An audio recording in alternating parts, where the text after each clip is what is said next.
Well,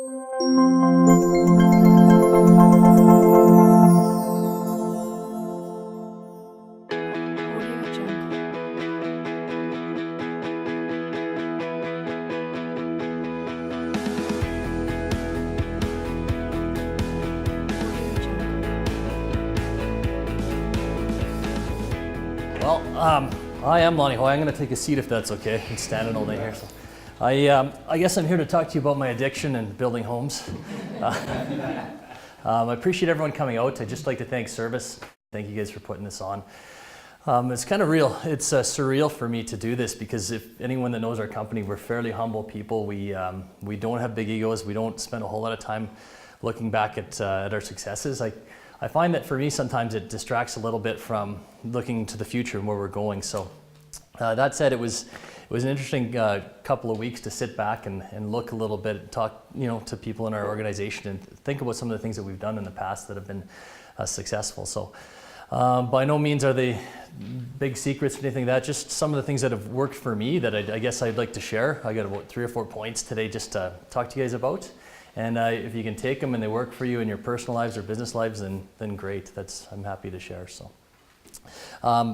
yeah. So I've written down a couple of notes here on my, just in case I need to cheat a little bit here. I didn't memorize all this, so excuse me if I have to look down a couple times here. But I just wanted, I guess, first to talk a little bit about how I got here and my experience in building. I think ever since I was a little kid, I was always interested in building things. I remember even being in elementary school, being outside building snow forts. I used to make plans and draw out my tree forts to make. I all the time from a kid growing up. And then even moving into being a young man, I remember helping my uncle do a renovation, an addition on one of his stores and building fences or anything like that was construction related. I just found it so fascinating and so interesting. And the part about it that I really liked was at the end of the day, just stepping back and being able to look at what we've done. And it's funny, that's never left. Like sometimes they'll drive by on Whoop Up Drive here and I'll be standing there looking at my projects, just sitting back, because it's such a neat feeling. And it's for anyone that's been in construction, we get a lot of trades here. It's really cool. I know Aaron, it's probably get that feeling all the time every time you finish a house. So. 2 problems with that for me in my life. The first being that I'm from Saskatchewan and it's not exactly a hotbed for new construction. I think I probably wasn't in a new home. I bet you I wasn't until I was in about university. It was very stagnant and things just didn't happen there. There was not a lot of new construction. Not like when you come here to Lethbridge or to Calgary and you have these rolling new subdivisions and show homes all over the place. It was much different. The other problem that I had with that although I like construction, at the time, kind of the end of the 80s, early 90s, there was people kind of, you guys got to cover your issue, but the people looked down their noses at trades. It wasn't a very sought after vocation. There was a real push to make you want to go to university to get a university education. They always said, well, you don't want to be an electrician, for example, and my electrician probably makes more than my doctor nowadays, so I think it turned out okay.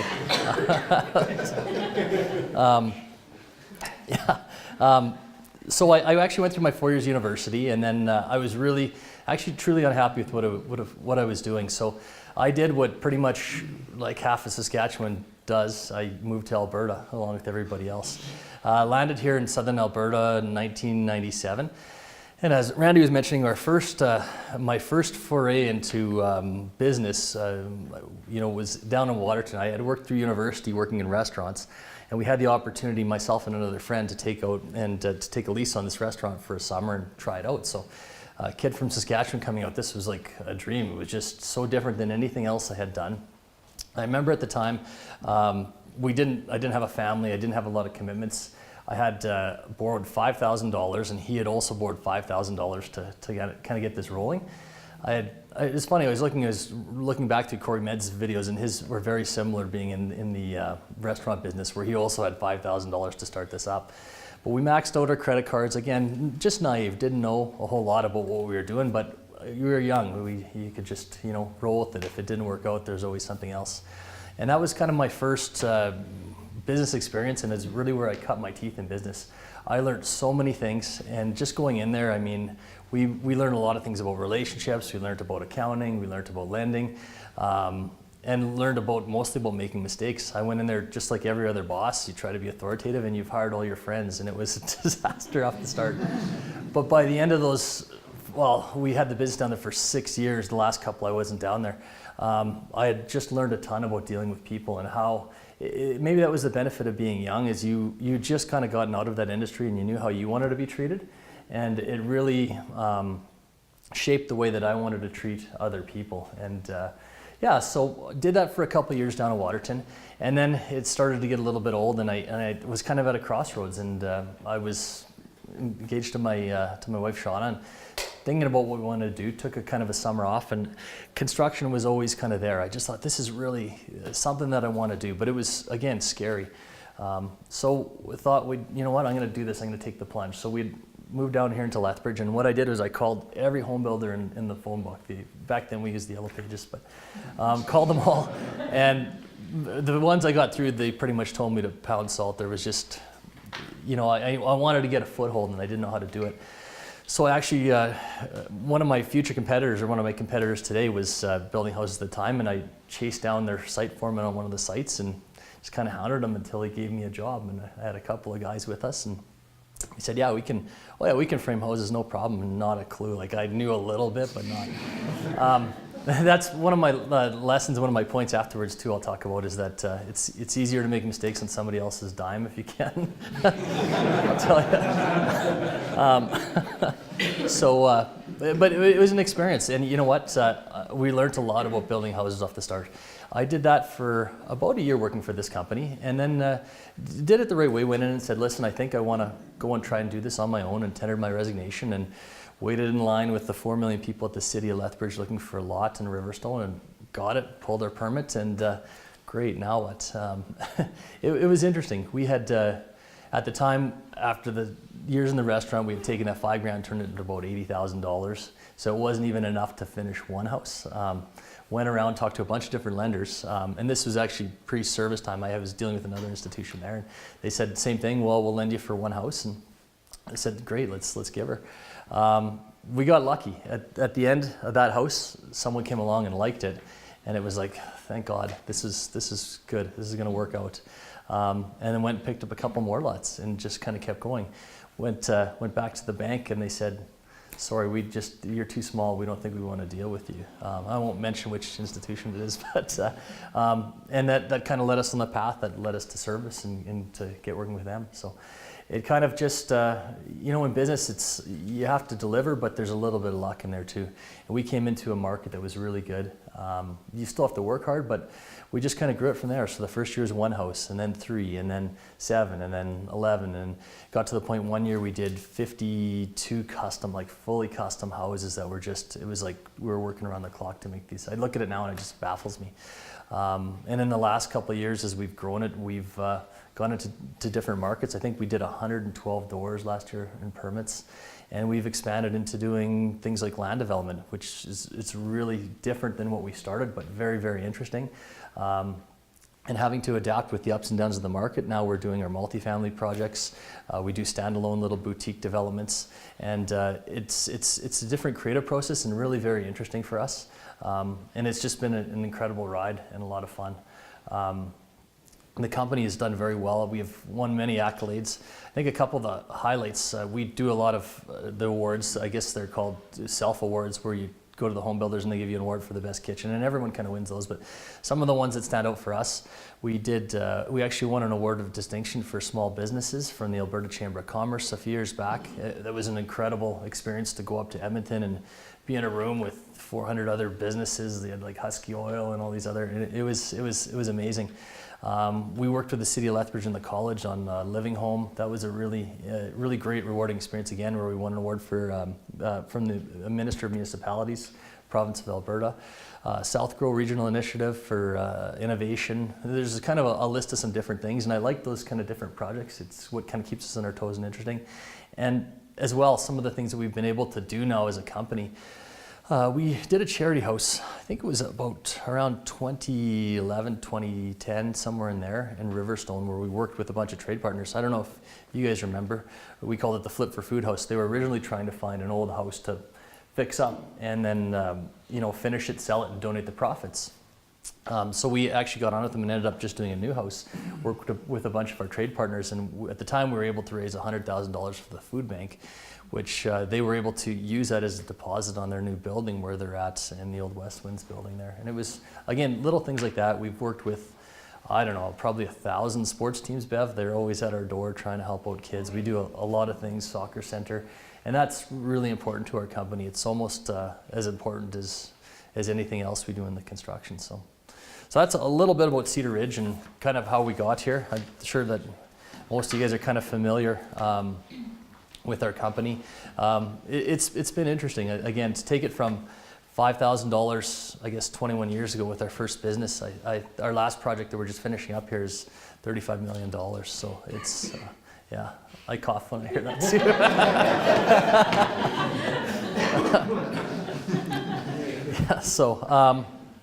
Yeah, so there's a couple things I wanted to talk about. When I was thinking really back about my business, and three of the things that really helped me out, I got 3 points, and I'll kind of just go over them really quickly, and then I'll get into each one. But one of them is called the gift of failure, and our business is really built on a lot of errors daily, and I'll get into that.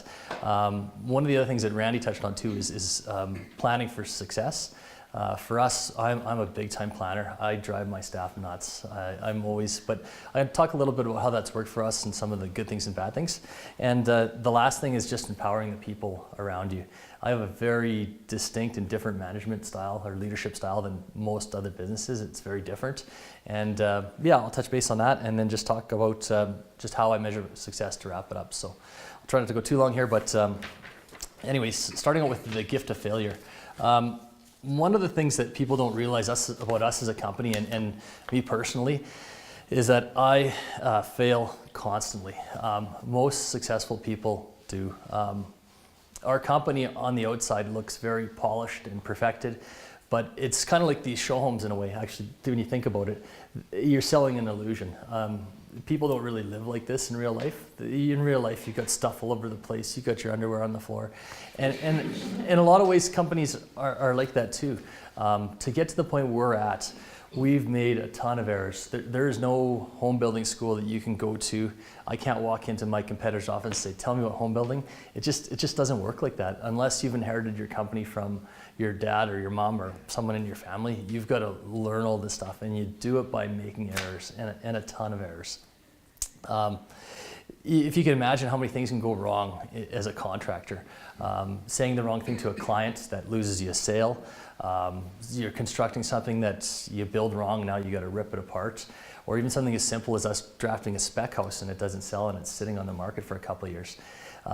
These little errors like this, they seem small, but in the grand scheme of things as a contractor, they're big, and it's big money, and it can affect your bottom line.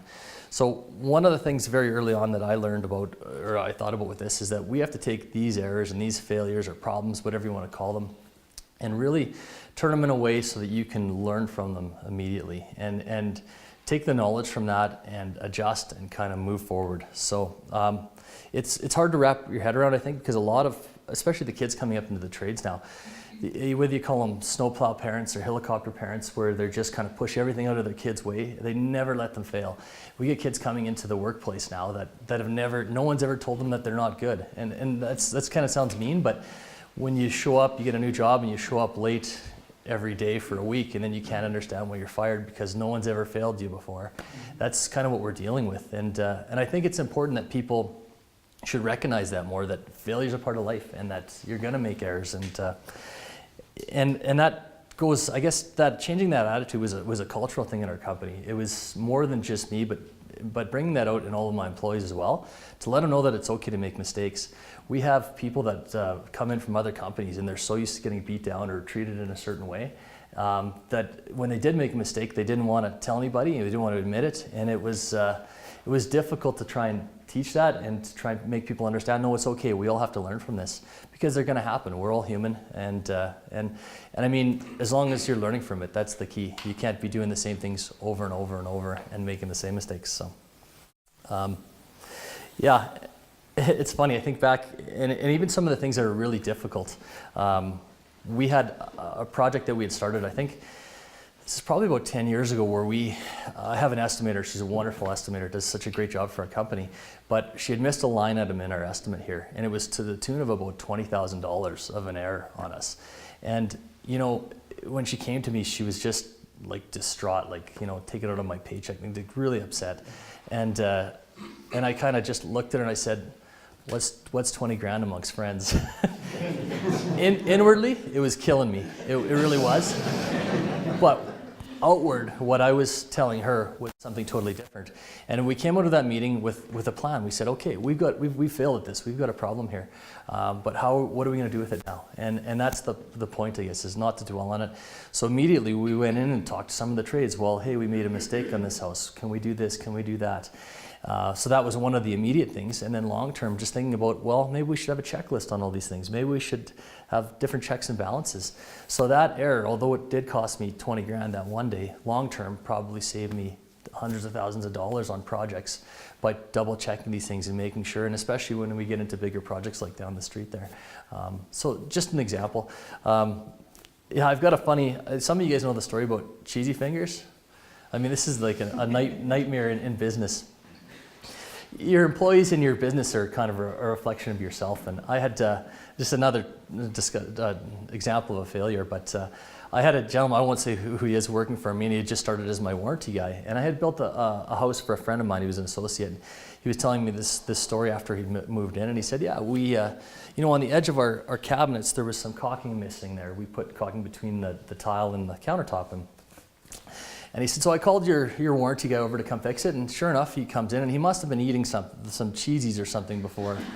So he comes in with the caulking, and he runs his finger along here, and I'm looking at it, he's telling me, he says, and there's little specks of cheesy in there.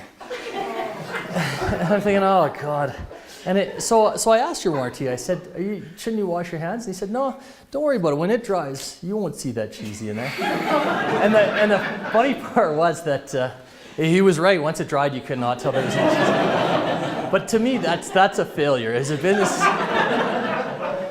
business owner, that's not what you want to hear when someone's spending $400,000 or $500,000 on a house. So what do you do with that? How do you take that and turn it into something positive? So immediately we go back to the office, and it kind of was the beginning of a whole set of discussions on how we want our outward appearance to be, how we want to dress, how we want to talk to people, how often do we clean our trucks. So yeah, it was a bad experience that day, it was a failure that day, but we had to take that and learn from it. And I won't go, I've got a few of those stories like that. I'll tell you guys afterwards. Actually, you know what, I have one more actually, and it's more recent. And this is a good one too. We were, I guess in the last couple of years, the Stars, you guys are familiar with the Stars Homes in town, right? They've re-evaluated how they want to do the Stars. And what they've done now is they went 2 years ago, and they had I guess it was about a year and a half ago, they had a competition where you submit a plan, you put together a business plan, and we really wanted this. I mean, our company wanted this so bad because it's a really amazing platform for your company. It's prestigious. So we put together what we thought was an amazing presentation, and I know a couple of people on my staff that are here really worked hard on it and submitted it, and we submitted to these guys, and we waited, and we didn't hear anything and called them back. Well, we haven't made a decision. And then we found out a little bit later that we didn't get it. And it was, the mood in our office was palpable.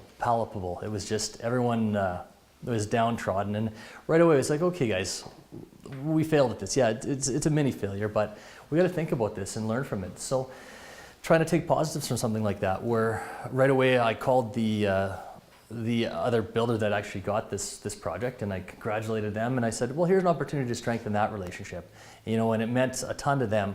And then, you know, to call the guys at the Stars organization and find out why we didn't get it, and to take that opportunity to try and to turn it into an opportunity to try to learn more, and found out that, oh, okay, well, no, actually, we loved your plan, we loved your presentation, it was what took it so long because we couldn't decide, and at the end of the day, we went with it because we liked a bungalow plan over a two-story. And it was that simple, but it was really interesting because we learned a lot about ourselves and how we do things and how we put presentations together. So maybe not a huge failure, but to us at the time, it was massive. We just, it meant a ton, so. And I guess my last kind of thought on that, well, a couple things really, you know, sorry. With my staff too, I tell them all the time, because when a problem comes up, we have, the initial reaction is just to focus on, oh, great, we got this. But I tell them that if it was that easy that I could just send out 40 work orders, give them to 40 trades and come back in 6 months, it would be amazing. But none of you guys would have jobs. So the fact that you're able to take these failures and these problems and turn them into something good means that you're important and important to our company. You're an expert at what you do, and that's a good feeling. The last thought I have, speaking about failures, is I've been privileged to be able to work with a couple of really successful developers out of Calgary and Edmonton over the last couple of years on some projects down here in Lethbridge. And it's almost intimidating at first, because you see these guys that are really successful, and it's like you just have this illusion in your house. It's like the show home again, where you think they must be perfect. These guys must not make errors. And as you get to know them, and you realize that they have the same insecurities, the same problems, but singularly across the whole group. What's interesting to me is that when a failure comes up, or a problem or an issue, these guys don't dwell on it. They're just lightning quick in the way that they try to handle it, and the way that they're trying to turn it into an opportunity. It's really quite fascinating to be around people like that, and it's something that I kind of try and incorporate more into my business all the time. So. Yeah, so that's talking a little bit about failure. One of my second points here was about planning for success. And I mentioned it, I'm just going to grab a drink of water here. I mentioned it about my staff earlier, that I probably drive them absolutely nuts. I'm a big time planner.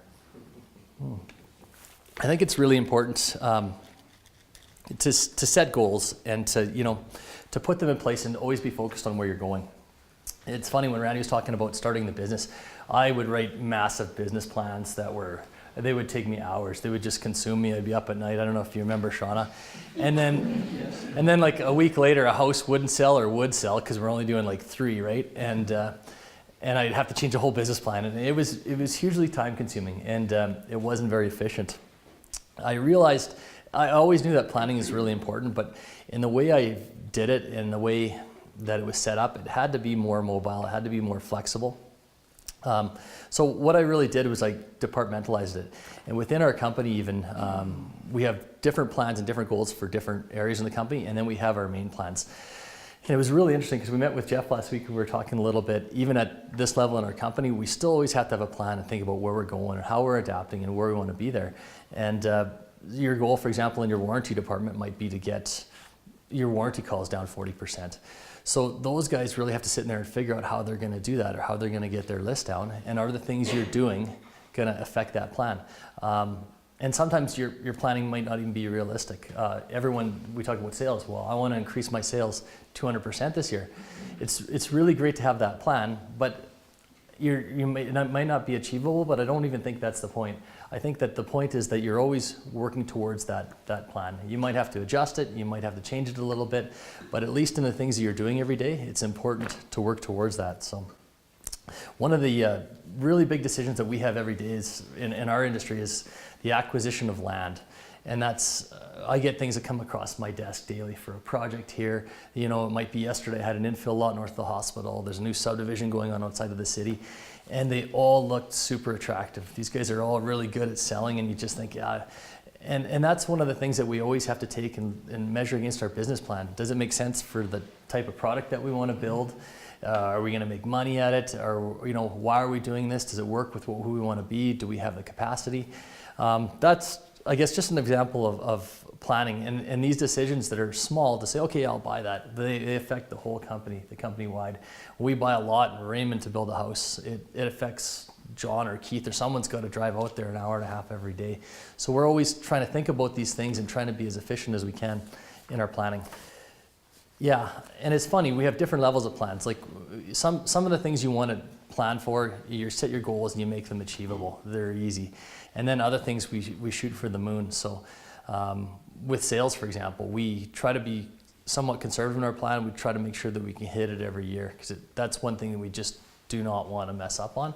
Some of the other stuff we will really go after it and try to make our plan crazy, but always thinking in that direction of where we want to go. Yeah, every day we're kind of thinking about the things we're doing. Do they fit into this plan? Do they get us to where we want to be? So, and it's funny in construction, I guess, the changes and the market happen fast. The new rules come across and things happen lightning quick. But the decisions that we make now, we don't see them until 6 months, 8 months from now. We might choose a palette in the house and we might not see it. Things might have changed, the styles might have changed. People want gray cabinets now, and you know what, 6 months from now they want white cabinets, but we're stuck with the gray because it takes so long for these decisions to trickle down in our business that we have to be so precise on that. So yeah, and I guess just a couple of examples that we've kind of planned and then followed the direction that we wanted to go. I saw a niche in the multifamily market probably about 3-4 years ago. I saw this coming. What was happening is I was noticing that the single family lot prices just kept going up and up and up in the city. When I started building houses, I think the cheapest lot I bought was $28,000. I don't know, it was a little while back. As to now, we have a hard time buying lots for less than 100. And what I was noticing in the market was that the price of land, as it kept going up, there was a bigger gap per door between your multifamily price and your single family price.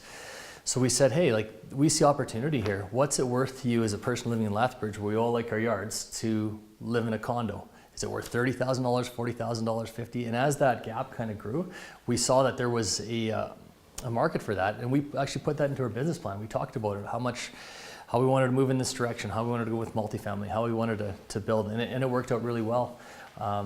As the guys will talk about, then last year, we saw the mortgage rules coming, so we talked about getting more into custom homes and made that our plan. So started everything we did in our daily work during our marketing, our social media, everything towards the custom type of house to make up that part of the market. So just a couple of examples of planning.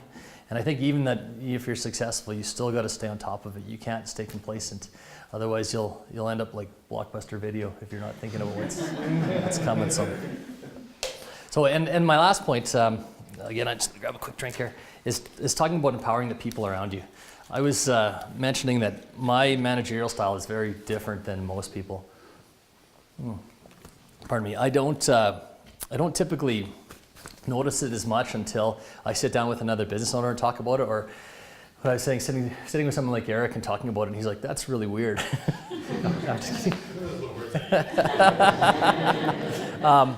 But it's not for everybody, and it's not really a style that everyone can work within. Basically, when you start in business, they always tell you surround yourself with good people, and that's kind of a no-brainer. Everyone does that. But then what? If you aren't able to step back a little bit and relax and empower the people around you to do the things that they need to do, it's going to make for some pretty long days and some pretty rough times for you as a business owner. So to me, I think that the world is changing. People want to make a good wage, but what I find in the people that I interact with, they want to be part of something. They want their lives to mean something. And I think we've done a really good job at our company of tapping into that and making sure that everyone feels like an owner. So what does that mean? Well, for most of our core staff, like some of the disciplines in our office, we still keep hours and that, but for most of our core staff, we don't have set hour sheets. We don't even have set hours as to when people work, other than the show home that they're on at a certain time. It just doesn't work like that. Everyone is very self-propelled, I guess is the word of it, self-motivated. The way that our bonus structure and our profit structure with all our salespeople, obviously they're paid on bonuses and we do well, but it actually extends into our office staff and our construction staff as well, which is very different than any other business. So if our company does well, we share that together. If our company doesn't do well, then we all kind of suffer together, I guess, at the other end of it. Hopefully doesn't happen that way, but yeah, it's been my approach to just empower people. I don't want people that just work off a list every day. I want people that are going to take that list and they're going to make a better list, for lack of a better explanation, that are going to take it and make it their own. Take responsibility. And it's kind of been a progression to get to that point. I think there's probably a lot of forward-thinking businesses that do it, but what we kind of do is we break it down and we have really open and honest discussions, and periodically for every department. For some departments like sales and construction, we sit down once a week, and I'll sit down with my construction managers. How are things going? What's happening? They understand their duties. They understand how to do it. For sales, like weekly. For other things, maybe estimating is once a month. It's just very different. Off the start, when I tried to relinquish this a little bit, I would still try to, I'm a micromanager, so I want to be in there and meddle with people. It was really hard to step back and let people do things because I'm the boss and I know how to do things right, and that's what we always think as business owners. when you do it, it was an interesting thing that happened. Stepping back and just saying, okay, you're in charge of sales, you manage this. These people would make it their own, and eventually they'd start doing things in a way that was better than the way that I was doing it. To the point now that my sales manager, my construction manager, they're better at the things that they do than I am. They do it differently than I would, but it wasn't like the earth caved in or anything because I wasn't there to do it. It was a really hard thing to learn, to empower those people, but I'll tell you, as a business owner, it'll change your life. It's really quite amazing for me. So. Yeah, and now I think that I have, in all aspects of our company, we're very fortunate to have good people. A word of caution on that too, that system doesn't work for everybody. We've brought people in, and we actually try to hire into this system now where we'll bring someone in if we need to, and we don't really have a whole lot of turnover, where we'll bring someone in that is going to be able to work in the system, because not everyone does. There's people that come in and say, oh really, no hour sheets? Okay, I'm not showing up. And you get those people too, but you try to screen them out. And again, keeping that communication and being honest with people, it usually flushes itself out. There's just some people that just can't work in that type of system. So, and I think the last key ingredient in that is just to care more about the people that work for you, and first, and the business second. I think the business part for me, it'll take care of itself. I've been so blessed to have good people around me, and it's really easy to stand up here and look good when you have all these other people doing such a great job for you. And when you build a structure and an organization like that, it's really something to be proud of and that we're proud of. So so your job is really, as a business owner, is to see that in people and to try to bring it out. I think that's really important at the end of the day. So I guess in conclusion, I just wanted to talk a little bit about just how we measure success. That's kind of my last point here. I talk with a lot of other home builders, and it's funny, everyone's got a different barometer for how they measure success and the things they've done.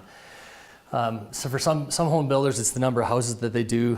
For some, it's just profit. We're going to step on everyone's necks. We don't care. For me, it's kind of evolved over the years. But I kind of have three things, and just something to ponder in closing, I guess. With us, the number one thing, actually, to be honest with you, is still profit at the end of the day. We have to be able to say that we're making money, so that we're here, so we have employees, we can service our customers, we can hire our sub-trades again, we can hire our realtors, our accountants, our lawyers, everybody. That's still the number one thing for us. And I don't think that should be a bad thing. I think that people should understand that we're a well-run business, and we shouldn't be ashamed of that. At the same time, we're not here to gouge all our customers, but we have to be making money, number one.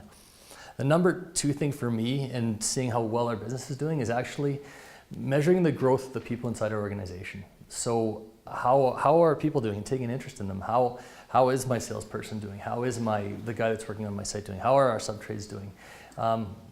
If they're growing and they're doing well, then we know that we're doing something right. And I just think that flushes its way out through the entire organization. It's such an important thing.